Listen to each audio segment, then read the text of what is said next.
Europa Rising is the name of our little product.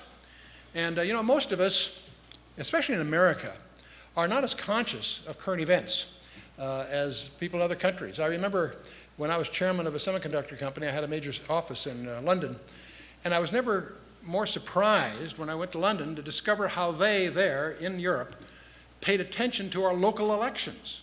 In those days, I operated out of California, and I was a CEO of a public company, and I thought I was reasonably well informed about what was going on, but I constantly was amazed that our London staff, our European people, were tracking our elections even more closely than we do here. And it's interesting how, especially in Europe, the rank and file people on the street are aware of what's going on in the world. In America, you ask the average guy, and they may know the ball scores from the weekend, but a lot of this is oblivious to the average person. So I want to congratulate every one of you here tonight by your being here, showing an awareness and a concern, because there are some strategic changes going on our horizon. And the emergence of an enlarged European Union is going to impact our nation and our communities and every one of us as individuals. And the other reason we're addressing this, it also may have some biblical implications that will surprise you. So it's in that spirit we're going to take a look at where is Europe in prophecy? Is Europe in Bible prophecy? And will the Antichrist come out of Europe? Many people think so, but why do they think so, and is that biblical? And will the EU eclipse the United Nations? Many people feel it may. And how will the European Union affect the cauldron we call the Middle East? And how will the European Union affect the United States? These are questions that should be concerning every one of us, and we're going to take a look at some of those in this review. And the first thing I'd like to do is explore the background. Before we get into the dynamic things that are going on the horizon, let's take a look and see what the Bible says about these things. And why do so many Bible scholars attribute such significance to what's going on in Europe today? And it all goes back to the book of Daniel in part. The Bible in general speaks of history, both past and future history, through the lens of Israel. Almost all the way through the Bible, whatever you're seeing there, it's in reference to how it impacts the state of God's chosen people Israel. But there are some exceptions, and perhaps the most dramatic exceptions are Daniel chapter 2 through 7. That whole section of Daniel is not written in Hebrew, it's written in the Gentile language of that period, Aramaic. And now Daniel was taken captive as a teenager and raised at court, graduate school sort of, to serve at court. And Napoleonic the king had an outstanding young son, a general, Nebuchadnezzar, who was an excellent military man. He conquered their major adversaries. But on one of those expeditions, he finds that his dad has died, and he returns home to take over the kingdom. He's now not just general of the army, he's king of Babylon, young king. And he inherits the staff people of his father, these old cronies that advised his dad. One night, Nebuchadnezzar has a very troubling dream, and he uses it as an opportunity to see if his people, his staff people, can, if they really can perform, or if they're just going to bluff their way through these things. So he asks them to interpret the dream, but he won't tell them what the dream is. It's up to them to know what the dream is and to interpret it. Of course, they can't do that. And so they stall for a little time. He gets impatient. He says, "Off with your heads." He knew how to reduce head count to make a budget. Well, it turns out Daniel was in that job category. So he would have been part of that execution order. So he goes to a supervisor and says, "Hey, give us a crack at this." And so they do. And Daniel's three friends have a prayer meeting that night. God reveals it to Daniel. The next day, Daniel goes before the king and the court and all these advisors, and it's one of the great grandstanding chapters in the Bible, Daniel chapter 2. It's very readable. The dream is described there, and it is interpreted for you there.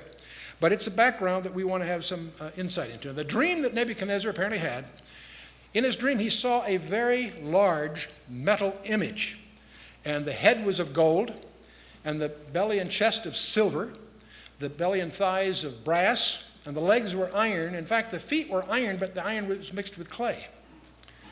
And many people say, gee, that's 5 elements. It's actually 4 with the last in 2 phases. As this dream proceeds, a stone cut without hands smites the image at its feet and crumbles and blows away.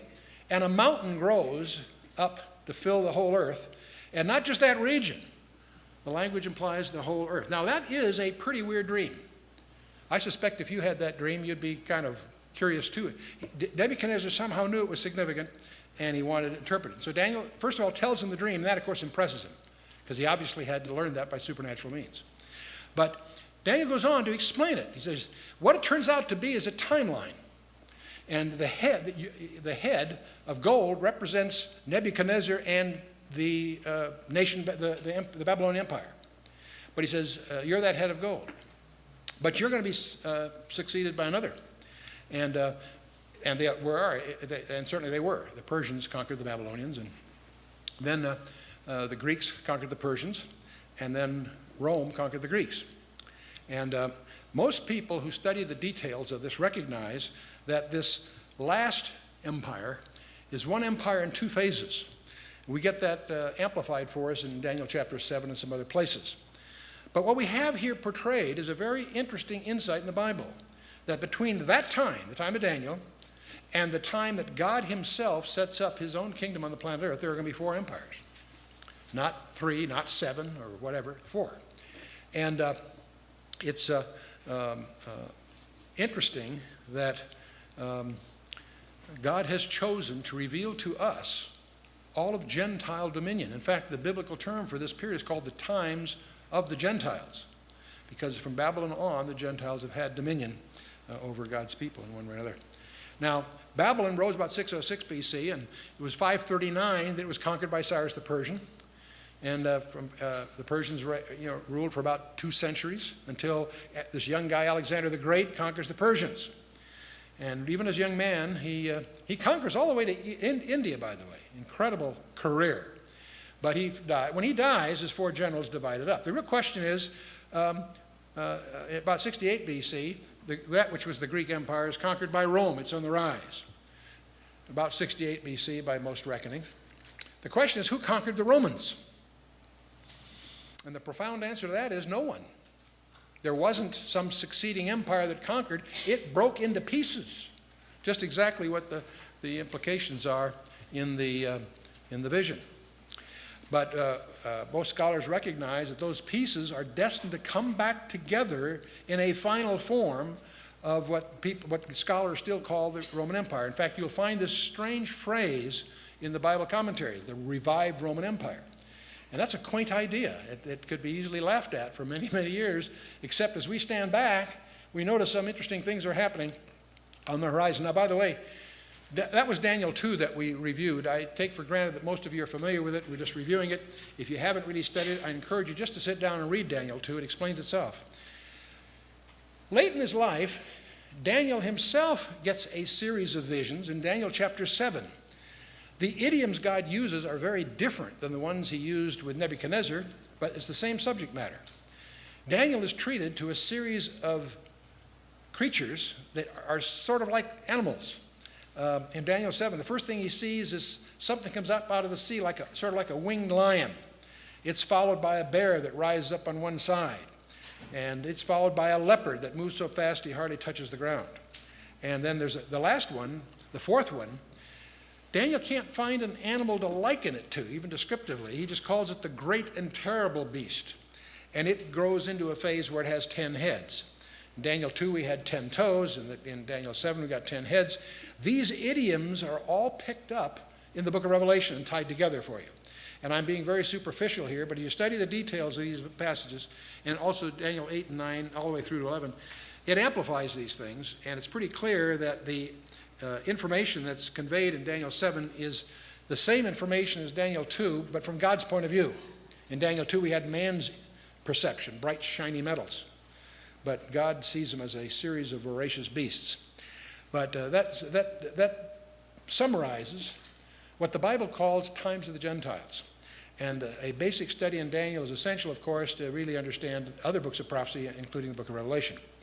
Well, most of us, as we stand back, realize that civilization had its beginnings in that region on the planet Earth we call the Fertile Crescent, usually including Egypt, Assyria, and Babylonia as the earliest empires.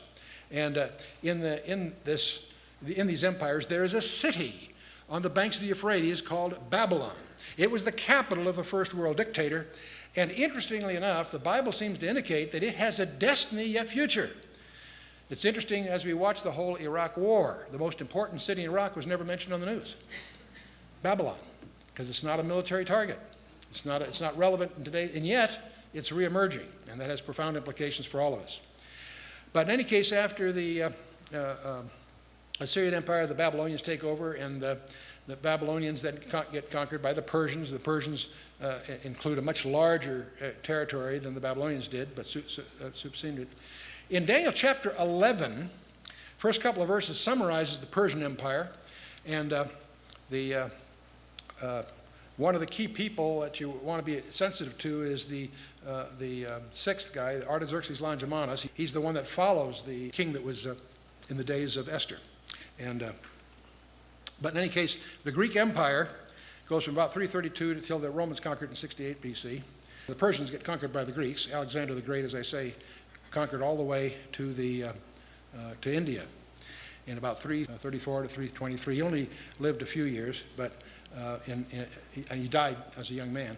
And his four of his key generals, divide the empire. And Macedonia and Greece fell under Cassander, Asia Minor and Thrace under Lysimachus.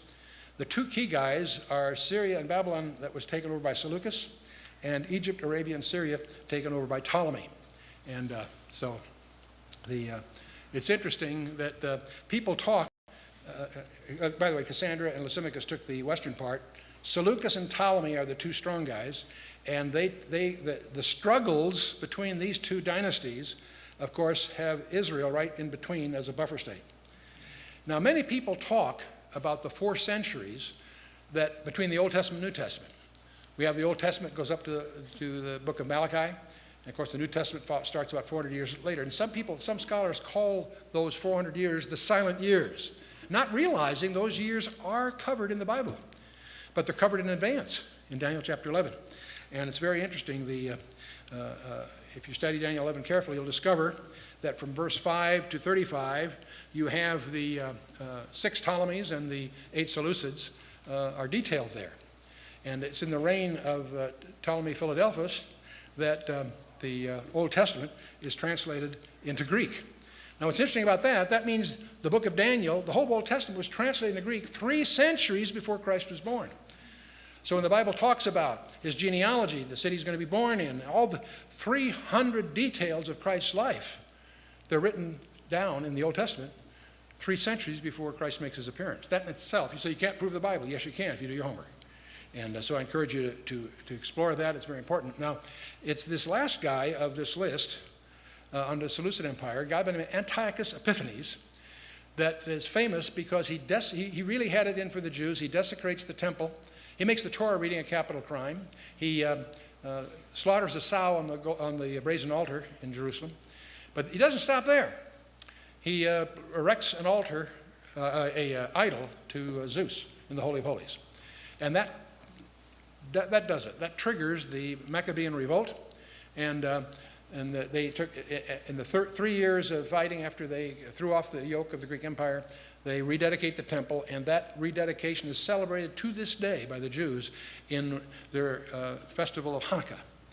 And don't get confused by some of the colorful legends that surround any of our holidays. The real significance of Hanukkah is the rededication of that temple after Antiochus Epiphanes had desecrated it. It happened to be on his birthday.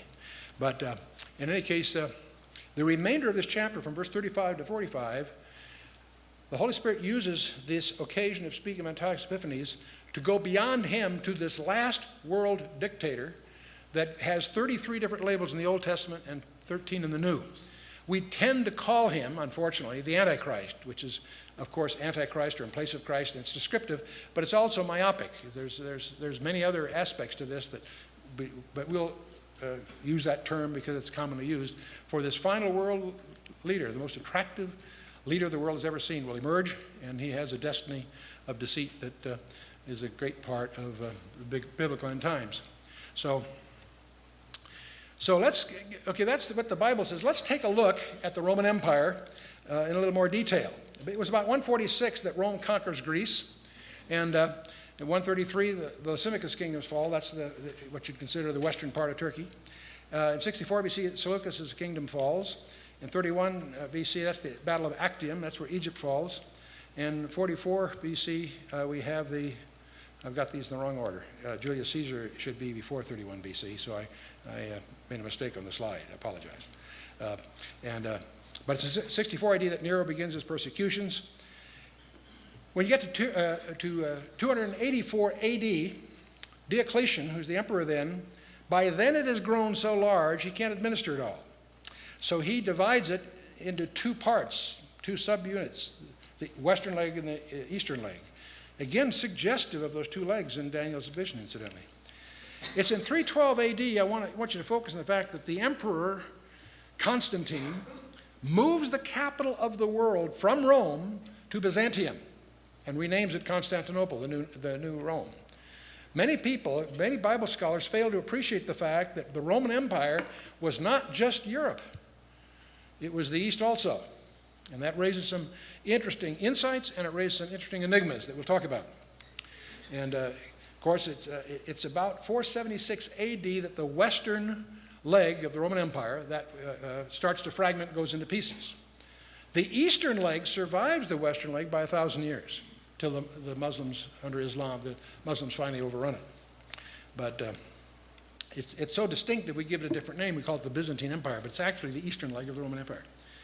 It's interesting that each segment of the fragments that the Roman Empire breaks up into has its day in the sun, has an era of dominance. The Dutch, the Germans, the French, the British, Spanish, they each have a shot at a major colonization, but none of them attain an empire in the true sense of the term. But the scripture would have us believe that they're going to reassemble into some kind of vestige of the original Roman Empire. Well, let's take a look at the Roman Empire. It was very, very extensive. Most of us are familiar with it because all of us, in one way or another, are products of the culture and the background that was laid down there in the first 5 centuries of this era. Now, the Roman Empire breaks into pieces. We have, let's just pick it up in the early years. We obviously had Rome, the Roman emphasis from, even though the political capital was moved to Byzantium, the religious capital really emerges in Rome. And as the political power starts to wane, the religious power tries to step into that vacuum. You won't understand the history of Europe unless you understand the struggle of the Vatican to try to gain temporal power over that region. And of course, Byzantium is the capital of the world. And of course, we have Islam rising in the 6th century, 7th century, out of the Arabian area. So we have, Europe is going to struggle in the wake of the collapse of these powers, because we have the Roman authority in the West, we have the rise of Islam from Arabia, and the Byzantine Empire trying to stabilize between these two major functions. And so the restructuring of the Mediterranean world shaped the whole character of medieval Europe. And as Rome receded, the new cultural forces swept across Europe. The migration of a number of Germanic peoples, the so-called barbarians, filtered into the Western European territories of the Roman Empire for several centuries. And many of them were incorporated into the Roman army, Roman military. Many interacted with the remains of the Roman culture and with the Celts. And the Celts were isolated in the British Isles during the retreat of the Roman rule and the influx of Germanic people up until about the 6th century. About 500, when Rome could no longer effectively control the West, Europe was divided into different homelands for different ethnic groups that are emerging here. You have the Ostrogoths that settled in Italy, the Visigoths that found a home in Iberia, which is what we would call today Spain and Portugal, and the Franks, of course, flourished in Gaul, which is present-day France. Fascinating me to realize that the French are really descendants of the Germans. I don't think they look at it that way, but anyway. But the Angles and the Saxons, of course, occupied parts of the British Isles. And so the groups that settled in the heavily Romanized areas of Europe near the Mediterranean accepted the elements of Roman governance, and they adopted Christianity in one of its many different forms. But you won't understand the history of Europe unless you really understand the struggles of power that were centered around the Vatican. And if you're interested in this area, we won't get into it here, of course, we've got too much to cover. I encourage you to take a look at Dave Hunt's book, The Woman Rides the Beast. It's one of the best documented treatments of this. Dave and I did a briefing pack on it together called The Kingdom of Blood. That's also a fast way to get the highlights of it if you want to go take that further. By the 9th century, the fragile balance of Roman Christian and Germanic traditions was disrupted by the violent influx of all kinds of new people. And these people were integrated into the European society with settlement, conversions, negotiation that accompanies that kind of immigration. And so the various regions then start to develop their own identities. They have the glue, if you will, of the Roman culture, the Roman roads, the infrastructure. And by the way, the other thing Rome did is establish a uniform monetary system. Many of us overlook what an impact that had, because it is, again, these tendencies were an offset to the mixed tribes that were moving in. And so on the one hand, they had local identities. On the other hand, they still had a common cultural background. And so the older kingdoms in the British Isles, France, Germany, they recover their equilibrium after these assaults. And that testifies to the strength of the earlier synthesis of Roman Christian and Germanic traditions that put Europe together in the first place. So, now the newcomers that are coming in from three primary directions, and they caused panic throughout Europe. We have, of course, the Muslims that come up from the Arabian area, across North Africa, and also up through the Dardanelles and so forth. And they establish all kinds of bases in the Mediterranean. They were stopped by Charles Martel's forces, the famous Battle of Tours, in 731. If he hadn't been such an effective military man, I suspect that all of us would be speaking Arabic. But in any case, these various incursions were halted by his standoff there. Then we have the Scandinavian Vikings, came from the north. They were seafaring groups of landless Danish, Swedish, Norwegian warriors that sought fame and fortune through plundering and trading, and also demanding tribute of various forms from the fearful residents of the British Isles and also the coastal regions of the continent. And so they they colonize Iceland, interestingly enough, and of course the British Isles and the east coast of Ireland. And also they set up settlements in what became called naturally Normandy in France. And they also go all the way through to the Kiev in Russia. They have a profound impact in the history of Russia. Another group are the Magyars, as they're called by some encyclopedias. I suspect that they're descendants of Magog, the Scythians, if you will. They came from the Asiatic steppes in the east, and that's a region that includes Kazakhstan or Central Asia. In fact, the Scythians controlled the southern steppes of Russia from the Ukraine all the way to China until from the 10th century BC till about the 3rd century BC. The Great Wall of China was built to keep them out. But anyway, they're moving west, and they settled Hungary and converted Christianity, many of them. And Europe eventually fragments in response to these waves of attacks. Each region develops new alliances and new identities. And of course, in 1450, the Muslims overrun Byzantium, ending the eastern leg of the original Roman Empire. That's just a quick superficial summary. Well, as we move into, we can't obviously recount all history, just hit a few highlights that are relevant to our purpose today. The Holy Roman Empire had its origins in the empire established by the Frankish king Charlemagne in 800 AD. He was crowned by Pope Leo III. That starts the whole idea of the emperor being crowned by the Pope. He crowned him as the Emperor of the Romans. That was the first use of that title since the fall of the Western Roman Empire in 476 AD. Now, his empire, his kingdom, disintegrated within 40 or 43 years.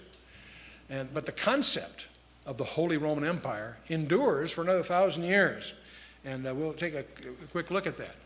By the time you get to the 13th century, the Holy Roman Empire was engulfed in a civil war between the rival German princes, who were vying for the title of emperor. And Emperor Frederick II, known as the wonder of the world, restored power and prestige to the empire, bringing it to one of its highest points since the death of Charlemagne in 814.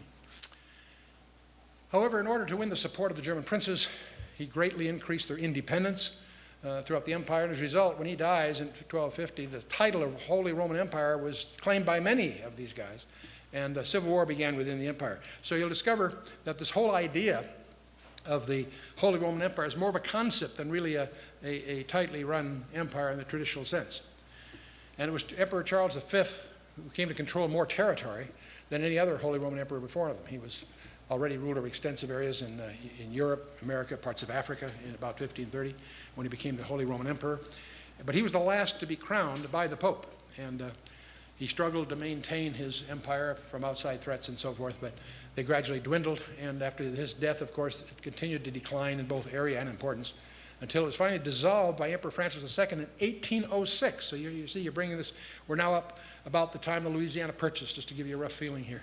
And so following the defeats of the Napoleonic Wars, he just abandoned he dissolved the Holy Roman Empire. And he proclaimed himself the Emperor of Austria and allied Austria with Britain and Russia to fight Napoleon. And but in truth, the empire really lasted throughout those centuries more as an idea than a political or administrative reality. Voltaire summarized it so eloquently. He says, it was neither holy, nor Roman, nor an empire. But you'll hear that term all the time. It was a legacy, though, that was obsessed with Italy as a centroid. It was the continuous resistance of the German nobles to any strong central authority made the empire essentially ungovernable for over 500 years. And you need to realize that the king was really picked by the nobles. The nobles didn't want a strong king. So you can see how that would be a self-fulfilling prophecy. So it's interesting that despite its rather ignominious decline and end, the Holy Roman Empire as a concept continued to exercise great influence on the imaginations of the later German imperialists. Otto von Bismarck, the Prussian king, William I, established the German Empire in 1871. They explicitly encouraged the label or the title, the Second Empire, as if that was the first, you see, as to borrow some of the glory and power enjoyed by the Holy Roman Empire at its peak. And Hitler, Adolf Hitler, and his National Socialist supporters, the Nazis, they similarly appropriated the legacy of the First Empire by dubbing their own regime the Third Reich, the Third Empire. So you see that, again, it's just a concept. It lingers. And, of course, both regimes proved considerably briefer than the original empire during its peak, but they were equally ambitious. So the great powers of 16th century Europe were England, France, and Spain and Austria, and the Ottoman Empire. And the Ottoman Empire obviously being here to the south. And the network of relations between the powerful states first emerged in Europe during the 16th century and then solidified in what is known as the 30 Years' War from about 1618 through 1648. And the 30 Years' War began as a Protestant revolt against King Ferdinand II's Catholic-controlled government in Bohemia, which later became the Czech Republic. And a series of religious and dynastic conflicts followed involving the great powers of Europe. It gets very complicated. I won't try to map it all as we go here. But the majority of the war is fought on German soil, with hostilities ending in a treaty, the Peace of Westphalia, and dashing the hopes for the German unification and significantly curtailing the power of the Holy Roman Empire and the Habsburgs. Habsburg family ruled Austria and Spain. And Habsburg power peaked in the late 16th century when Spain conquered Portugal. And, but the 30 Years' War resulted in a great defeat of the Habsburgs by a coalition of the nations, including France and Sweden and the German principalities. And the accord also creates the Dutch nation as a nation. Now, France is going to emerge then as the dominant European power. The Netherlands will decline in power in the 18th century when its commercial and maritime rivalry with Britain led to a series of debilitating wars. In the 20th century, Britain and France declined as great powers as they attempted to hold on to their far-flung empires. Most of us are probably more familiar with that as it gets closer to our own period. The Habsburgs, it's interesting that the grandson of the Habsburgs, is presently a parliament member with the European Parliament. I had lunch with Otto von Habsburg, and it was one of the more interesting discussions I've ever gotten into. We'll talk about that as we get a little further through here. Well, you can't talk about this kind of history, even a superficial skim over, without mentioning Napoleon, and who some people would argue is probably the most famous Frenchman, except he wasn't French, he was Corsican, but I won't get into that here. He was born in 1769 and died in 1821, to give you a rough feeling here. But a young Napoleon Bonaparte was sent from a small island of Corsica to a military school in France. He graduated in 1875 and joined the French artillery and began a military career that would change history throughout Europe. And he conquered much of the Western Europe, became one of the greatest military leaders of all time. In 1793, he played an instrumental role in the French defeat of the British at Toulon, and he was promoted to the rank of brigadier general. And then he overthrew the French government and crowned himself. A very famous thing where he goes to get crowned, and he takes the crown from the Pope and crowns himself. So the man had many, many talents, but humility was not one of them. The Battle of the Nile. In 1798, the French fleet was defeated by a small British armada commanded by a guy by the name of Horatio Nelson at the Battle of the Nile. And this defeat left Napoleon stranded, but it also, the destruction of the French fleet guaranteed the naval supremacy of the British throughout the Mediterranean. Very major. It's funny how certain events like this become very pivotal in the whole course of history. The Battle of Trafalgar was a naval battle fought on October 21st of 1805 by a British fleet, commanded, of course, by your friend and mine, Horatio Nelson. The French, it was a combined French and Spanish fleet. It took place, obviously, off Cape Trafalgar in the southern coast of Spain. Pitting a fleet of 27 British ships under the command of Nelson and against the French and Spain combined. The battle began shortly before noon. It ended in the afternoon. Some 20 French and Spanish ships had been destroyed or captured, and not a single British vessel was lost. And the French admiral was taken prisoner, along with thousands of his sailors. The British did suffer about 1,500 casualties, not the least of which was Lord Nelson himself. And so, but the overwhelming British victory at the Battle of Trafalgar destroyed Napoleon's plan to invade England and help secure the supremacy of the British naval forces for the rest of the 1800s.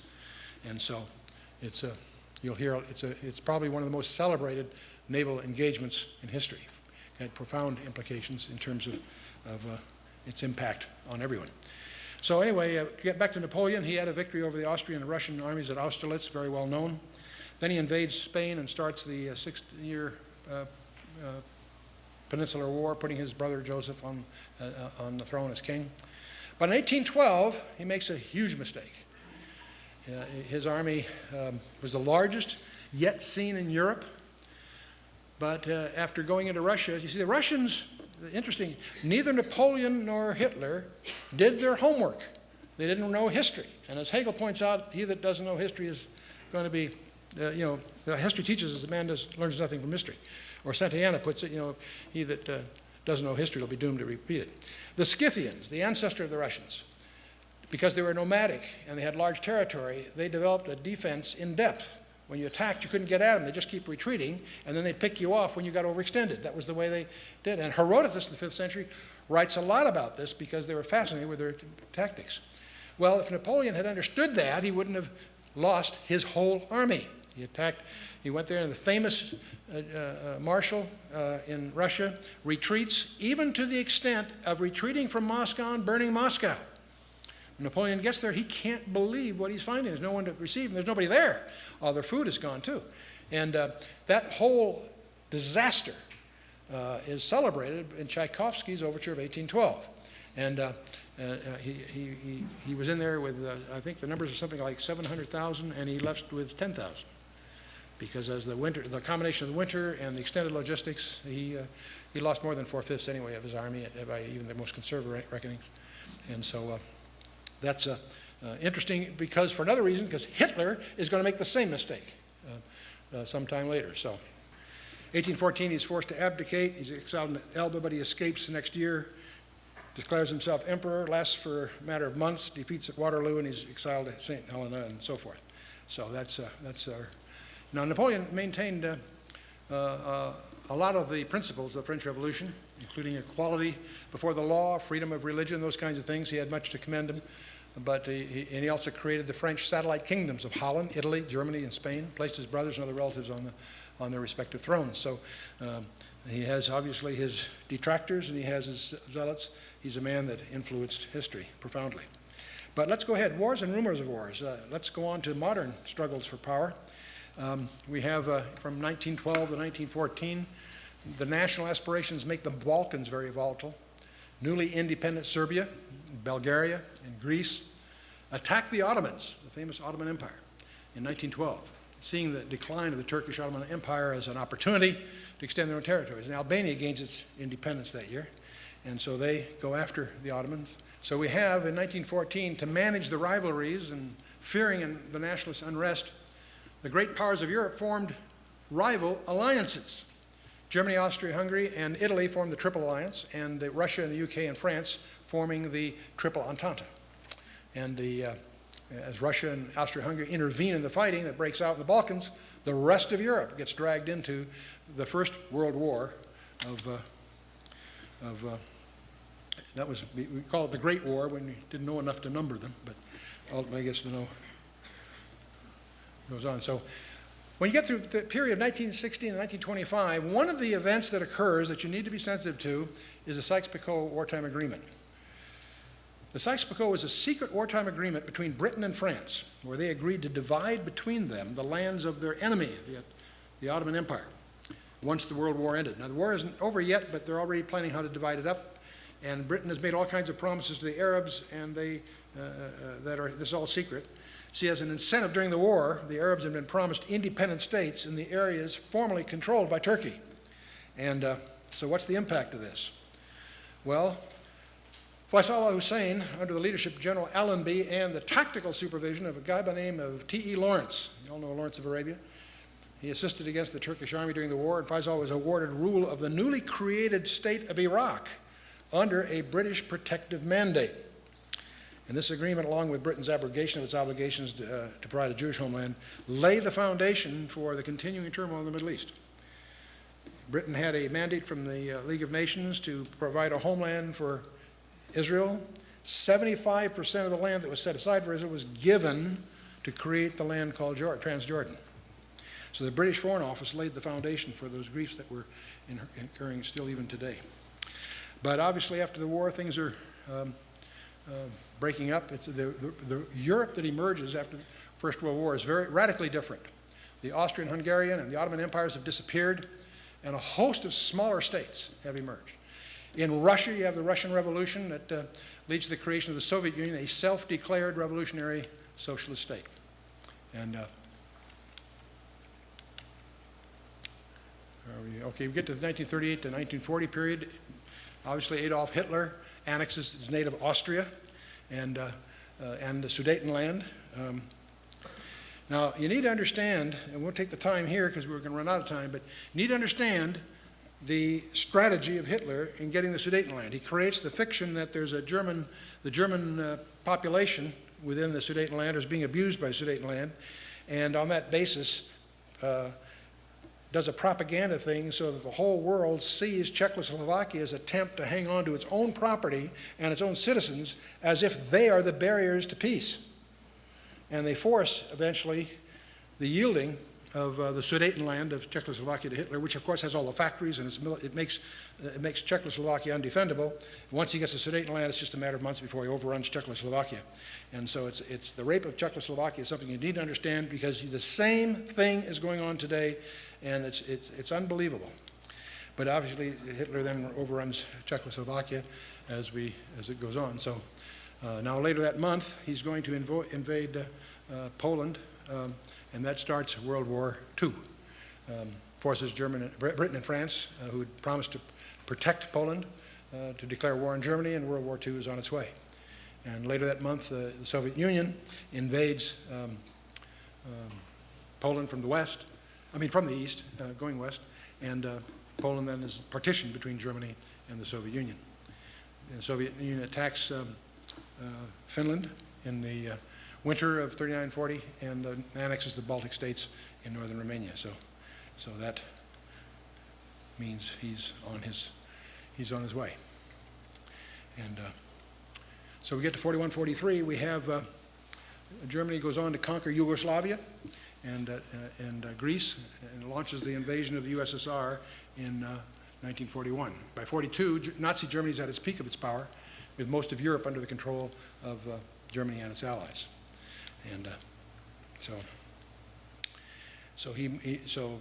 the Nazi boot is make its imprint on Europe.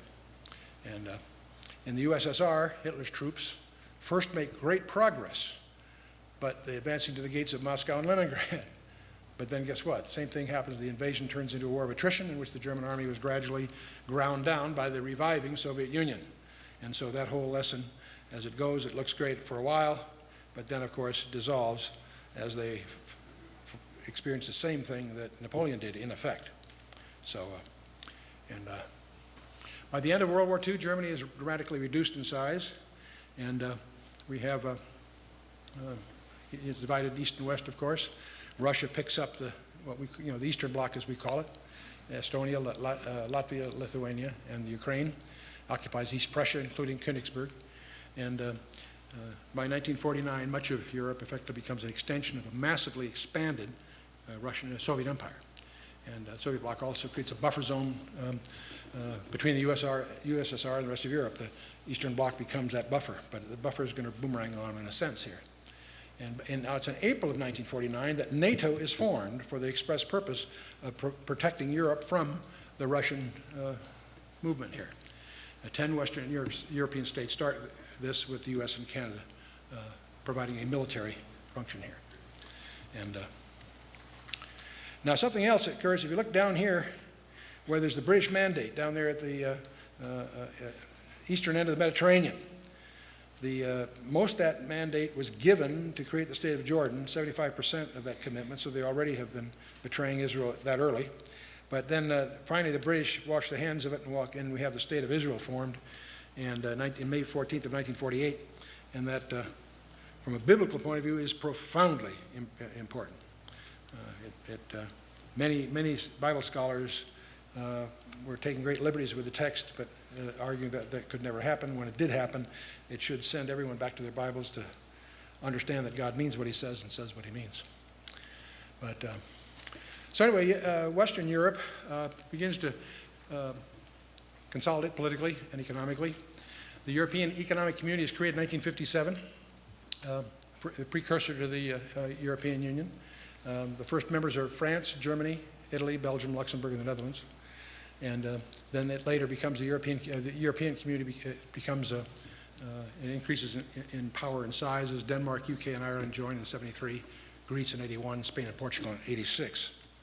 So we have the first group. We have France, Germany, Italy, and we have the Benelux countries, as they're called, the first original 6.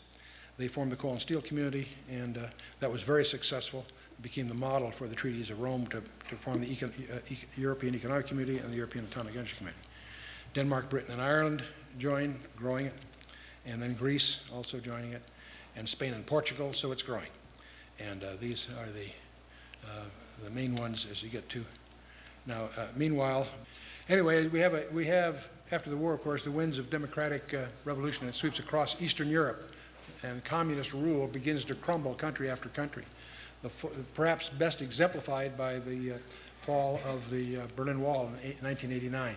That's probably the highlight of the breaking down. The Soviet Union collapses in 1991. The end of the Cold War is accompanied by the rising tide of nationalism that sees former republics and regions declaring their own independence.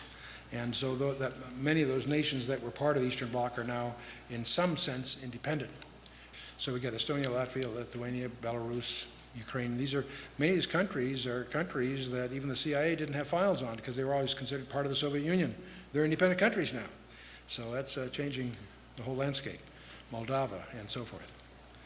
And we have the Yugoslavia breaks up into Croatia and and Bosnia and Albania and Macedonia and so forth. And so Anyway, so we have the pieces. So World War II really just leaves you with a bunch of fragments.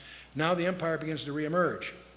Now, in 1951, a treaty was signed called the Treaty of Paris. You probably never heard of it unless you're in international relations, but it turns out to be an incredibly ambitious and yet a very successful event. The visionaries recognized there are all kinds of attempts, I'm sparing you, there's half a dozen different treaties and stuff to try to create a peaceful environment after World War II. See, for you and I, it was ration stamps and things like that, but over there, they had tanks going through the yards. In other words, it was a different experience. Everybody felt they could never let that happen again. But all kinds of attempts to hit it directly just wouldn't work. There's too many animosities. A group of visionaries recognized the way you're going to get Europe at peace is to get to united economically first, then politically. The way you united economically is you start with the heavy industries. And so they took a very limited thing, coal and steel. But they created a multinational organization of 6 nations, France, Germany, Italy, and the 3 Benelux countries, signed the Treaty of Paris, and created the European Coal and Steel Community. They basically administered the coal and steel community, prices and so forth. And it turned out to be very ambitious. It sounds easy, but it's very ambitious. It turned out to be very successful, so successful that it became a model of a treaty later. In 1957, in March, they signed the Treaty of Rome. You hear it. It's actually 2 treaties. There's one that created the European Economic Community, the EEC, dubbed the Common Market by the press, and the European Atomic Energy Community. Both were effective January 1st of 1958. They also set for themselves some very ambitious objectives, but much to everyone's surprise, they made those objectives. Many of the cynics at the time said, these are a bunch of visionaries, nothing will have come of this, but turned out they couldn't have been further from the truth. France, let's take a look at the 6 original signatories. France, of course, population of about not quite 60 million, have a GDP of about 1.4 trillion euros. GDP per head is about 25,000, just to give you a frame of reference here. And so that's France. I think we understand France. I didn't add a lot there. Deutschland, Germany, population of about 82 million, over 2 trillion euros GDP, and slightly larger income than France, mean income. And then we have Belgium, one of the 3 Benelux countries, 10 million population. The GDP is modest, of course. Their revenue per person is up because it's mostly professionals. And then we have the Netherlands, and again, a population of about 16 million, GDP of about 400 billion euros. GDP per head is about the same, in the same region here. And then we have Luxembourg, and population is only 400,000. GDP is about 23 billion euros, or putting another way, they're probably the wealthiest per head in Europe. Average income is twice that of the average European. Luxembourg, mostly professionals, mostly lawyers, what have you. And Italy, of course, a population of about 58 million, GDP of about 1.4 trillion, GDP per head, a little slightly lighter, 24.5 compared to the others. So those are the original treaties, signers of the Treaty of Paris, the Treaty of Rome. In March in 58, they formed a European Parliament. For many, many years, I give talks and so forth, and people didn't even realize there was a European Parliament, separate from the parliaments of the individual countries. In 59, the Benelux group was formed, in effect. In 1967, an event occurred that many people don't understand. It was very simple. It was a merger of the EEC, the ECSC, and the AEC. In other words, the Common Market, the Coal and Steel Community, and the Atomic Energy Community. They all had an executive branch. They just merged that executive branch called the Commission. So these 3 organizations combined to form what then was called the European Community. The press was slow to pick up on the significance here. They still kept calling it the Common Market, but that's a misnomer. But anyway, a few years later, a few more nations joined. The UK, Ireland, and Denmark joined. And now there's not 6, there's 9. And United Kingdom, population about 60 million, 1.4 trillion GDP, and about average European income. Ireland has about 4 million people, small GDP, but their GDP per head is interesting. It's higher than the others, other than Luxembourg, about 32,000. It's 30-40% higher than the others. And Denmark, population about 5 million. GDP is such to give a GDP per head of about 28.5, above average income in Denmark. And so we have then, in 1981, Greece joins, and that sent everybody to their Bibles, because suddenly there are 10 members. And everybody, 10 toes or 10 heads. We all fell into that trap, I think, to some extent. Greece, by the way, is a population of about 11 million. GDP per head is 17.4, about half, almost a little better than half, so say 60% of the average in the EU so far. And we'll look at more of that later. So that's the EU as it's forming up. There's 10 nations, and everybody thought, aha, maybe this is the revised Roman Empire. You need to recognize, we all fell in the same trap. It doesn't say that 10 nations come together. It says 10 emerge out of the combination. That's all yet future. We'll see. But in any case, in 1986, Spain and Portugal joined. Now they're 12. That blew the model of some of the experts in prophecy. And Spain had a population of about 40 million and about 20,000 per head per capita income, to give you a feeling of the economy. And of course, there's obviously Portugal also joins, population about 10 and 17.9 per head economics. I'll tie the economics together at the end, so you have to take notes on that. In 1986, the Single European Act was enforced. That's very, very important in terms of the unification, but we'll keep moving here. Germany, of course, unifies in 1990. That's a big deal. Berlin Wall comes down. You all know the story. Very, very exciting, but it sets a pattern. It shows it can be done. In 1993, we have the Maastricht Treaty that was signed, and I had the opportunity to interview 40 of the top leaders in 9 cities of the countries that were involved. And traveling with Ambassador Bill Middendorf, who was the ambassador to the EC in the Netherlands and the former Secretary of the Navy, a neat guy. He took me through, and we got a chance to go behind the scenes to see the maneuvering that was going on by the international socialists. In each country, it was a very different strategy, but in each country, they manipulated until they finally got it approved. The Maastricht Treaty replaces the Treaty of Rome. Much more powerful, much more centroid, if you will. Following that, a couple of years, Austria, Sweden, and Finland join. And Austria is got a population of only 8 million, about a GDP per head of about 27, substantially higher than the rest of Europe, and the average that is. And then we have Sweden with almost 9 million, and again, average GDP per head. And of course, Finland, which is about 5 million population, but about average income relative to the European standard. So then by this time, it becomes obvious to many, but they actually formalize the criteria. What does it take for a country to join? See, there's a population of 48 different countries that make up what could be Europe. And so we've got, 15 here so far. So in June 1993, the European Council sets up the criteria for acceptability of candidates.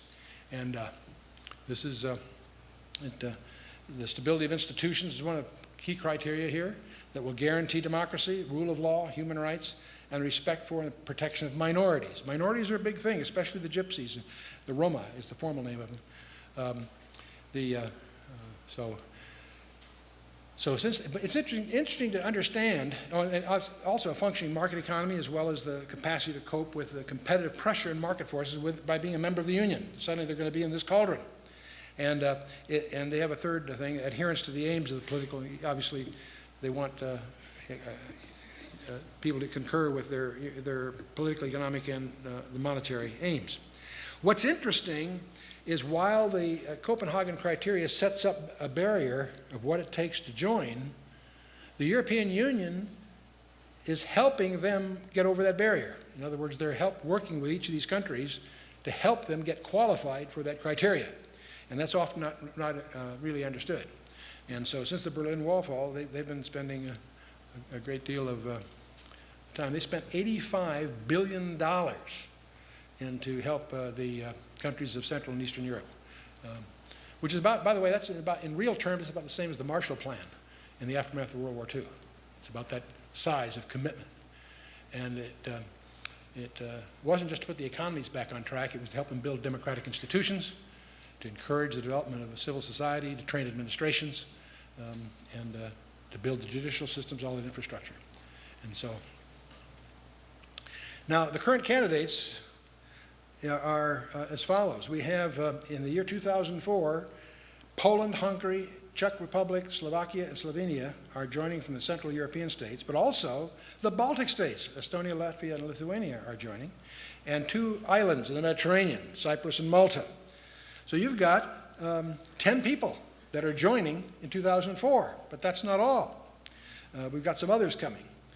There's something else that happens before we close this session. In the year 2002, the euro is established as a common currency. We're going to talk about that in the next session with some surprises. I think what you'll learn there will be surprises. The question that should be in front of us now is, Quo vadis? Where goest thou? Where are you going, guys? And we'll talk about that in session 2.